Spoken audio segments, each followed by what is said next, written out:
This episode of The Candid Frame is sponsored by the Charcoal Book Club. The Charcoal Book Club is a monthly subscription service for photo book enthusiasts. Working with the most respected names in contemporary photography, Charcoal selects and delivers essential photo books to a worldwide community of collectors. Each month, members receive a signed first edition monograph and an exclusive print to add to their collections. Join the club by visiting charcoalbookclub.com and use the promo code TheCandidFrame at checkout and receive a 10% discount on your first membership payment. We also have the support of LensRentals.com, the largest online camera rental house in the U.S. They carry the most popular brands and models of cameras and lenses, but also anything you need for video, lighting, post-processing accessories, and more. Whether you need something for a one-time assignment or want to test it out before you buy, LensRentals.com is there to help. Explore their extensive inventory and save 10% on your first order when you sign up for their newsletter at LensRentals.com/newsletter. When I have the opportunity to travel, I'm hoping to have experiences, many of which revolve around interactions with people. As much as I love making photographs, my best memories are of the intimate encounters I have with another human being. Glenn Losack feels that way, and his recent book, The Bonds We Share, speaks to how we are more alike than different, despite the differences of our circumstances. His career as a psychiatrist has given him entree into the most intimate aspects of people's lives, and his photography allows him to do the same, but in a very different and visual way. This is Ibarian X, and welcome back to The Candid Frame.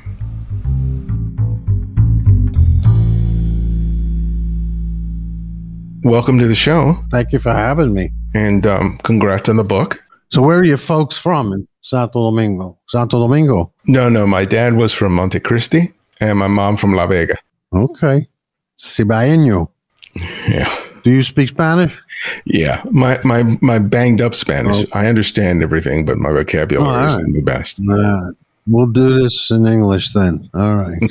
Yeah. the best way to do it. So again, welcome. Yeah, your background is really interesting, working as a psychiatrist, a physician, and also a photographer. And your medical career has taken you all over the world. Has a camera always been a part of your journey, or is that something you picked up later? Actually, my photography has taken me around the world. I do things medical when I'm not doing the photography, but that's my main objective, is to take my Nikons to the developing world. I do lectures. I'll hook up with a psychiatrist that's local in weird places like Vietnam, Indonesia, Malaysia, India, Bangladesh, just to meet the local, get invited to the family, see how they live. But I'm pretty much there for my photographic goals since 85. Tell me about the inception of that, because I think a lot of people thought it would be in the reverse in terms of, you're going out there to do work and you just so happen to have a camera and then you start taking it more seriously. So how did you come up with the idea of thinking, I want to focus on my photography, but I also want to be of service in this way, and that'll give me an opportunity to have an access that I might not otherwise? That's the reason I worked with the Presbyterian Church for many, many years, and other organizations too numerous to mention. They said, why don't you go out, take your camera to these nations, bring us back some photos. With the internet available, click the mouse and get a psychiatrist in the countries I'm going to. And so I sort of have both available, but my main passion is photography, photojournalism, shooting those that have no advocacy. Mm-hmm. So if that's confusing, I use both venues since I'm there on the other side of the world. I mean, I've given lectures in Peru in Spanish and done a lot of things, shot in prisons in India. But it's basically the camera. And of course, being a physician and a psychiatrist, I take advantage of that. In Chiang Mai. Well, your position, I think what's interesting, especially when I was going through Flickr, and one of the things I really appreciate about the work that you're doing is that many of the times when you are photographing people, you're identifying them by name. And it's not just you're taking a picture of someone and then you don't know who or what they are, especially some people in the photographs who are suffering from either a disability of some sort or a congenital defect.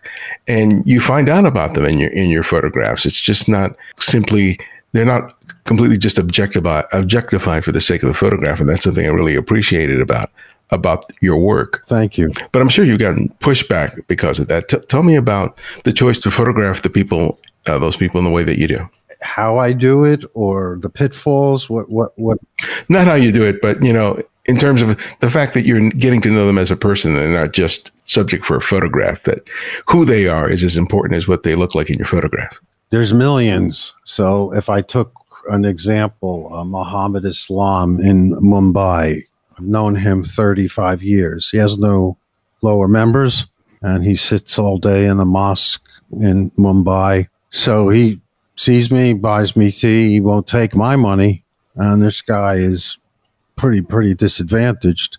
So frequency leads to getting to know people more. And I know a lot of these beggars many, many years. We don't know each other intimately, but it's, I buy them tea. I sit with them. They're not just there to just pop and walk away. But I don't want to overemphasize that I know them, their family. I learn if there's somebody there that speaks both Hindi and English, I'll learn more. I don't speak Hindi that well. In the Dominican Republic, I have no problems with people like in the Haitian Bates. In fact, there are people from the Lesser Antilles that came to Santo Domingo to work in the sugar mills. So they speak English. But in India, I've got to get someone that will explore the subject who speaks both languages, or a little bit of both. I'll find out that that's how he got his heart defect. That's how he lost his legs, which is a real interesting topic. But I'll follow your questions. I mean, these people that are mutilated, amazing story. It's very little explored. And even the BBC doesn't do it. I hope I don't get you in trouble. It's okay. They cut them. They mutilate their bodies. They have pimps that will cut their legs. Children will get their legs, arms cut. They will get blinded by their mothers and fathers with acid. So the rest of their life, they make money as beggars. And this is well known. It's not a secret. And I get, I'm shooting that because I want the world to know that. Being witness to, tragedies like that, and then coming back to your own world, where a relative affluence, it's always been disruptive for me, when I get back, because I have a fresher perspective in terms of, how I'm blessed here, with all that I have. But you go back and forth fairly frequently to all these locations. What is the experience for you in terms of being able to see the disparity in terms of what people have and what they don't? Let me just digress for 5 seconds. When I hit the door, when I get back home, I get on the ground and I kiss my floor. Culture shock lasts a couple of days in India, but then after a while I'm immune because I've been there so many times. When I come back home, it takes about a month, depending on how long I'm away. I have strong feelings about how we take so many things for granted in the West after my journeys, because I don't go to the tourist sites. I don't sit on a tourist bus. I'm in the belly of the beast. I'm shooting in alleys. I'm shooting in brothels. I'm shooting in drug dens. I'm shooting everywhere I can get in trouble. So I'm careful. But the culture shock, I think about taking friends to India, and I say, I can't. Have you ever been to India? No, not yet. It's another world. I don't mean that in a small sense. It's an overpopulated, chaotic place, which is fascinating to me. How did you think that affects how you see and what and how you photograph? Having that awareness, right, about, the disparity in terms of cultures, in terms of wealth, in terms of, when you're going out there and you're making these photographs of people, you're working as a photojournalist telling a story. So what is sort of the story that you're trying to tell in your photographs? Right, I'm partial to the impoverished, so I'm not taking pictures of wealthy, aristocratic people. My vision when I leave that hotel room is I'm seeking out people that are really down in the dumps and have no money, depend on the generosity of others to survive another day. Some are shooting drugs in several parts of their bodies. So my vision is not to go out and take pictures of the Taj Mahal. I have locations in India that I know I'm going to get what I want if I'm lucky. So I know India very well. I know like 20 cities very well. So I know where to go.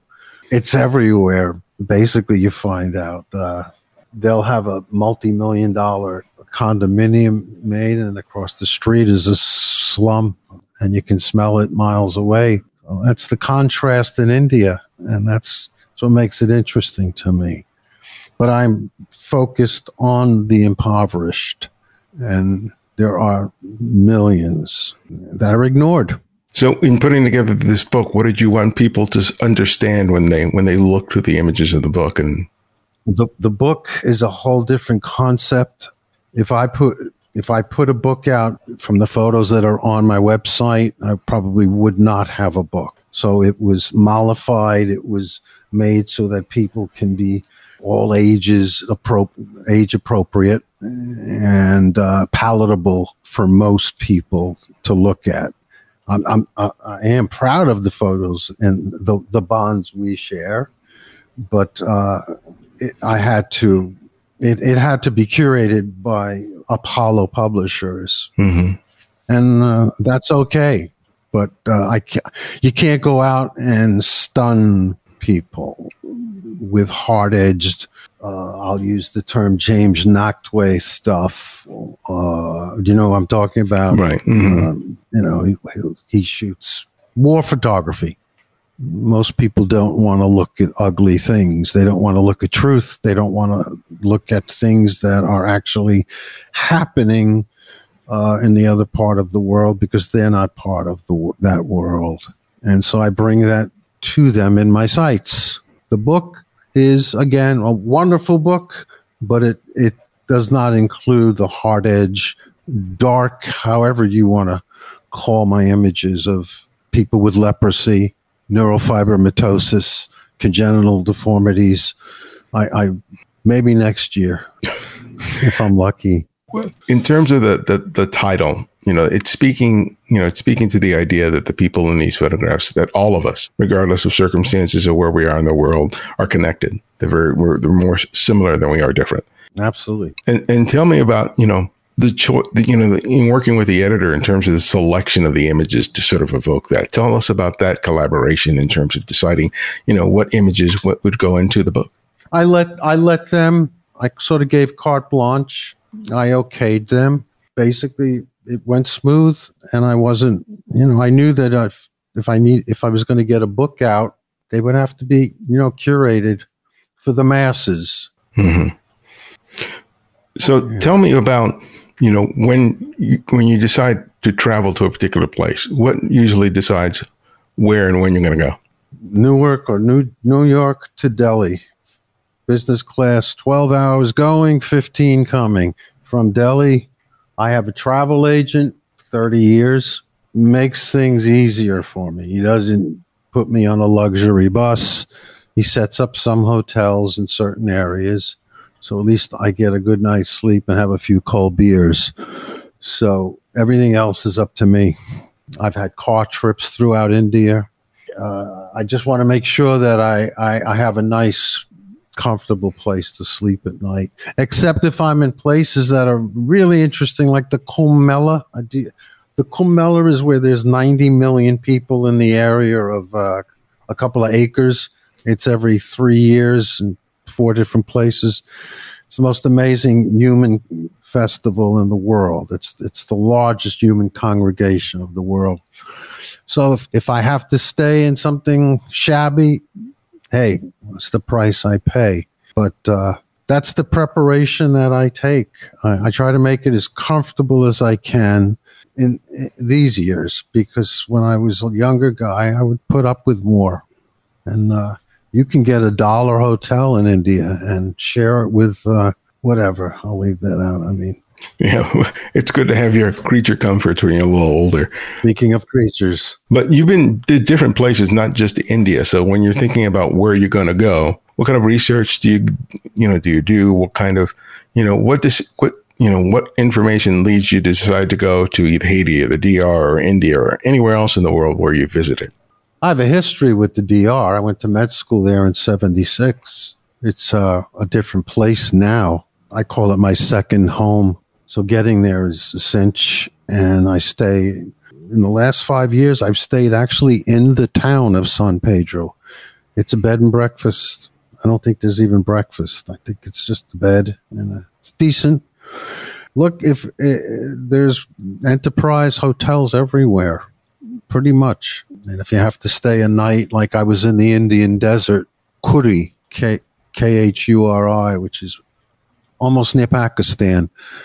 I had to stay and freeze in a hotel, but at least I got out there. And I don't, So sometimes it's ad lib. Most of the time, the cities are planned, but thanks to the internet. I mean, that should have been my initial answer. Thanks to the internet. I mean, it's amazing. It makes things a lot easier. Do you work with a fixer, or are you just... I mean, I can call it. Do you work with a fixer sometimes, or are you just kind of doing things on your own? Never. Only recently, a young guy in Bangladesh, great kid, begged me, works with the finest Bangladesh photographers. He says, "Look, just give me a few hundred, and I'll make your trip so much easier. I'll get you into places." And I said, "Well, why not? If I don't like them, I'll tell them, look, it's not working out." But that's the only time I did it recently. Actually, in 2020, in January, he was with me for 7 days. Other than that, I am on my own all the time, and I'm walking with 2 Nicors on train tracks in slums alone. Probably it's a mental illness I have. I don't know, but it's the Indians are during the day amazing. They love their pictures taken, and I have never ever encountered a difficult situation in India. I've been there for 31 years. Or Bangladesh. Talk to me about your approach when you do approach someone to make their photograph. I have a very fast camera. I will often shoot, and they won't even know I'm shooting them. In other words, I don't ask permission. Depends on the mood you're in. If fella's looking at you, you're making eye contact, and there's some chemistry. Hey, do you mind? They know they're going to get some money, or I'm going to run fast away, whatever. Shooting the streets is it's a crapshoot. You gotta know how to dance. You have to be audacious. You can't be shy. You have to get up close. You have to have a great zoom lens, hopefully a fast shutter, because the shots that I get are due to the fact that it's like my gun. I call it my gun, my gun in my holster. If I didn't do that, I don't think I would get great material. A lot of times, people don't know that I'm shooting them.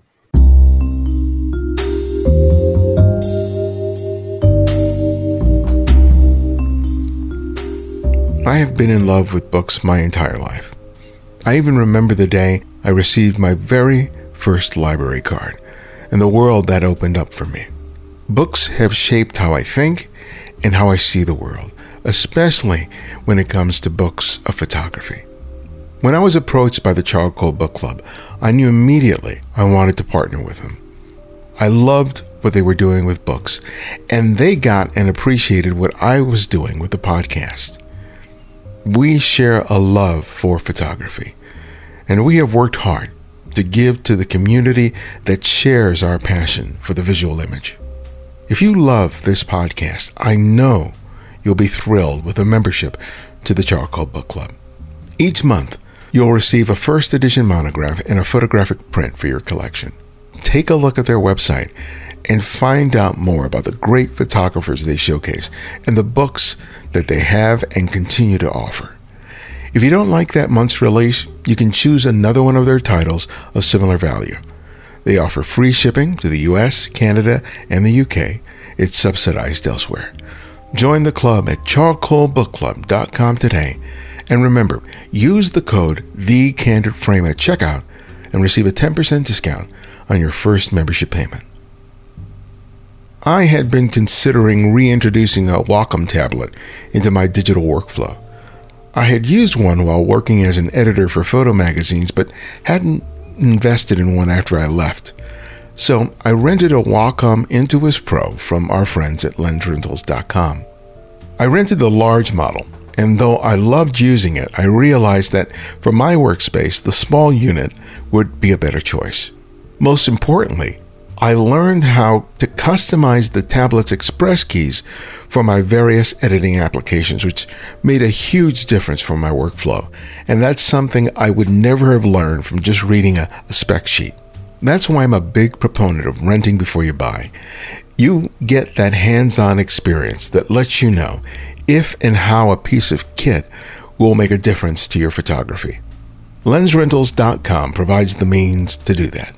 Their vast inventory of gear provides you that hands-on experience that can make the difference for both your photography and your wallet. Check out their inventory and save 10% on your first order when you sign up for their newsletter at lensrentals.com/newsletter. And again, thanks to all of you who continue to support the Candid Frame financially. Your contributions make a huge difference for us. And if you haven't become a Patreon supporter yet, why don't you do so today? You can do that by contributing $5, $10, $20, or more a month by visiting patreon.com/thecandidframe. Just $5 a month from you can and will make a big difference. Thank you so much for your continued support.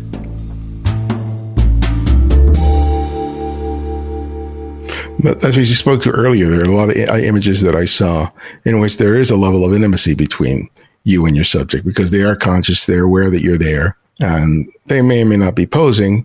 But I think that sometimes for many photographers, it's not whether or not the person is going to accept being photographed.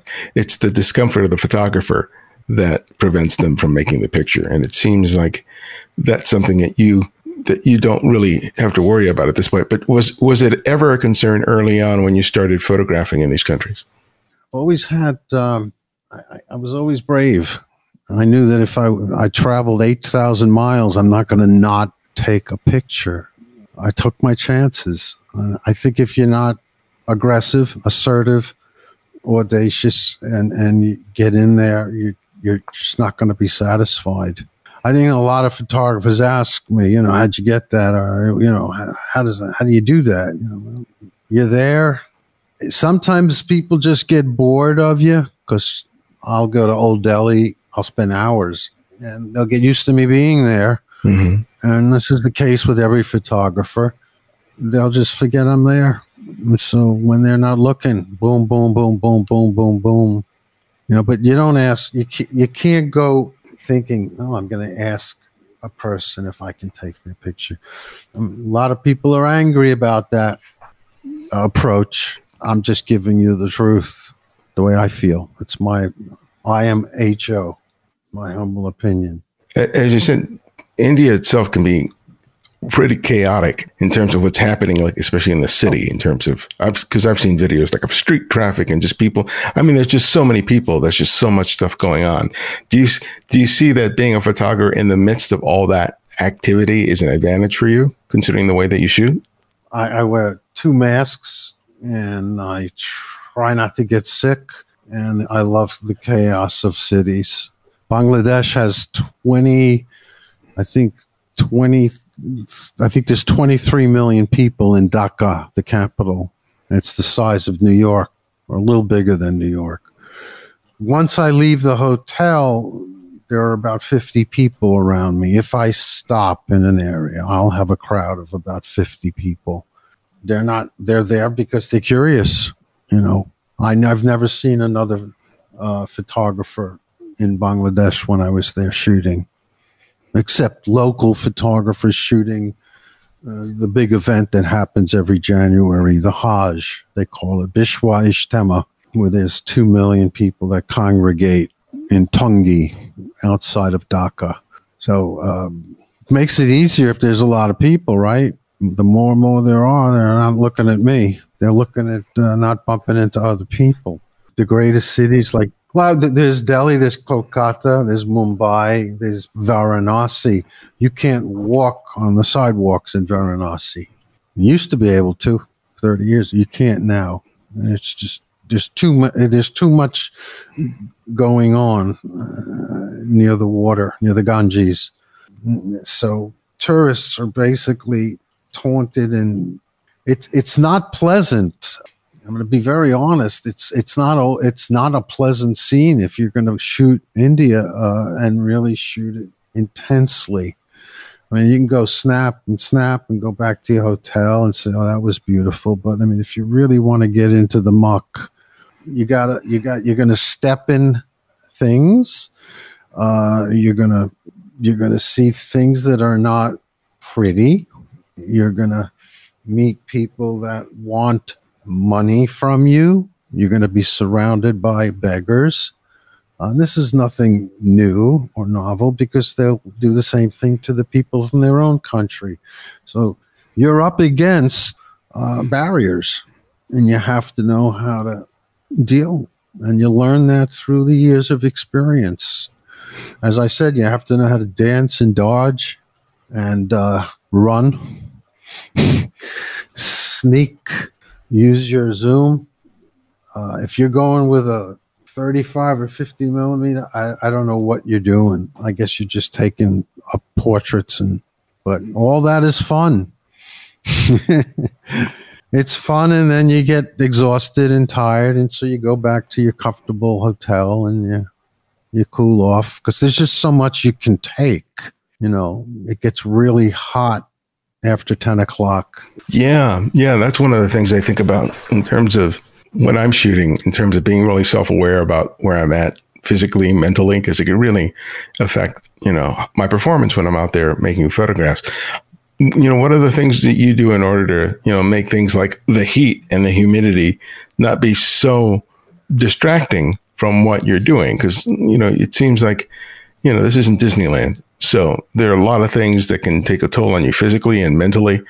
So what works for you in terms of being able to stay focused and make your photographs? You start off in the morning with a backpack. It's empty. It's 6:30 in the morning. You've got 3 layers of shirts, and you've got a hoodie, you've got a scarf, and you get into a auto rickshaw, and it's about 35, 40 degrees because I only go in the winter. I can talk about when I went in the summer and it was outrageous. I couldn't handle it. Winter, and then at 10 o'clock, it starts to get 75, 80 degrees. So you start taking off layers, putting it in your backpack, and you're basically left like I am now. And so the heat, if we can switch this to the Dominican Republic, is totally oppressive.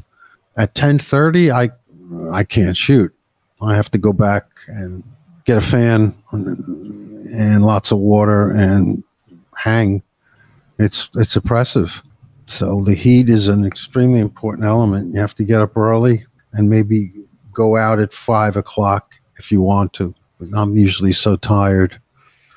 And I usually like to have my first beer at about 5:30. Do you make photographs in the evening? I try not to. I've shot Muharram, Muharram, ARRAM. That's the Islamic festival commemorating the Shiite Muslims, and they whipped themselves, they cut themselves with swords, and it took place at night. And so I had no choice. So that mostly I don't for safety reasons. Plus, I don't really love looking at dark. I don't like looking at photos at night in India. It doesn't please me, and I like to enjoy my evenings without the camera. And I get up. I go to sleep really early, so I can get up early. That's a good move. That's a good move. Yeah, I like that idea of not constantly just thinking that you have to shoot all day and night. You know, that you have your morning where the light is good, you're comfortable, and then you can enjoy, part of your day, that it's not just so photo focused 24/7. No, you won't get good pictures either. Well, it's all subjective anyway, right? Do you, when you get back, do you look through your photographs or do you wait till you go home? I never look at my photos there. I'll look at one to see if they're coming out in the camera. And I've not seen probably about 50,000 images I've taken already. I've not even seen. I take my time and I go through each one. You usually trash half of them anyway. Yeah. And the other half you may want to work with, you may not. I mean, basically we're just out there with, I'm on continuous high, so I'm going 7 frames a second. Yeah, I look at my photo yesterday. I took that, and it's marvelous. I'm proud of it, but I don't remember taking it. So I usually come home with 11,000 images. My trip, it's about 11,000. So tell me about the process of going through them. That's a lot of photographs. So, you can't do that in one sitting. So how do you have a sort of system for going through the photographs? Oh God, no, it's years. Yeah, Photoshop. I mean, I've IMAX with great. But you have a process when you're browsing through them, for example, and you got that many. Do you say, okay, I'm going to wait a couple of weeks or maybe even months before I go through the photographs, and then I'm going to go through a certain batch periodically? How does that work for you? Willy-nilly. I'll just go and click on one and see if I like it and work on it. I don't have a system that way. I'm not that meticulous that way. I do have them in their folders of their dates, but I'll just pick a folder and see what I like. And I'm hard on myself. Sometimes I throw things out and people around me say, why did you do that? So I want to make sure that it represents what I feel and what I think is important for my audience to see. I can't wait to go back. I just wish, this pandemic was over. That's really hurt. Yeah. You're not the only one. When you look at, your body of work over so many years, how do you think you've developed as a photographer when you take a look at your early work and compared to now? What do you think? How have you evolved when you take a look at your images? Gotten closer to the subject. Sometimes I'll use more black and white. I'll work with photos, not just chromatic. How have I progressed? I don't know. People have told me I have. I'm trying to figure out because I think my old stuff's good. Maybe I'm less conscious of going out there and shooting in the later years. Maybe I'm braver. I'm more courageous. I'll just go, hey, look, I'm great. I'm good. I know what I'm doing. I'm just going to go out there. At the beginning, I may not have, because I didn't know the culture that well. So maybe I'm getting stronger. I'm getting people's eyes, their eyeballs. I'm getting closer and more emotion. So, and that comes with experience too. There's less throwaways these days. The last 5 trips, it's hard to decide because I like all 5 of the same person. If I'm working one person, it's hard to decide. Plus, and it's important, we had film, and digital is immediate, automatic. I could take 100 of something and erase it if I don't like. So I love the digital realm. I'm addicted to it. So it's made shooting easier, and I think in getting more shots of something. You may not get an out of focus shot. In the past, you're shooting one and the film's over, you got to change, you may miss shots. So in summation, the digital era has really innovated photography for the street shooter, I think, the way I shoot. Benefits, some of the money from this book is going to be going to Doctors Without Borders, who you worked with in the past. Absolutely. Tell me about that, your collaboration with them and why you chose them. Been donating to them for decades. They were invited to one or two of my shows in Manhattan, and representatives did come, and they must have, I didn't handle the financial matters, but they must have had some photos sold, and I just gave it to them. They're an amazing charity, and I am forever dedicated to them. And do I have the guts? They don't really need psychiatrists. The big demand is surgeons and doctors that are on, hands-on. So they've never had openings for psychiatrists, although probably have psychologists. But it's been mostly donations, and it will stay that way. But I don't know of any other organization that has gone through so much trouble to help so many people without a whimper. Yeah. They're amazing. Yeah, they're a wonderful organization. Well, my last question that I ask each guest is I ask them to recommend another photographer for our listeners to discover and explore. And it can be anyone, someone you've long admired or someone you've recently discovered. So who would that one photographer be and why? I'll tell you why I got into photography. Cartier-Bresson has a picture of Kashmir, Srinagar, and there's Muslim ladies on a hill. It's black and white. I saw it when I was 14. That's amazing. And they're praying towards the Himalaya mountains. So I'm not a fanatic for Cartier-Bresson, but James Nachtwey and the Turnley brothers, Don McCullough, McCurry is great. So those, but I want to focus on Glenn Losack, and maybe one day I'll make my mark. Well, I'm glad to be able to share your story and your work with my audience. And Glenn, thank you so much for your time today. I so appreciate it. It's an honor. Thank you so very much for asking me. It's like for having me.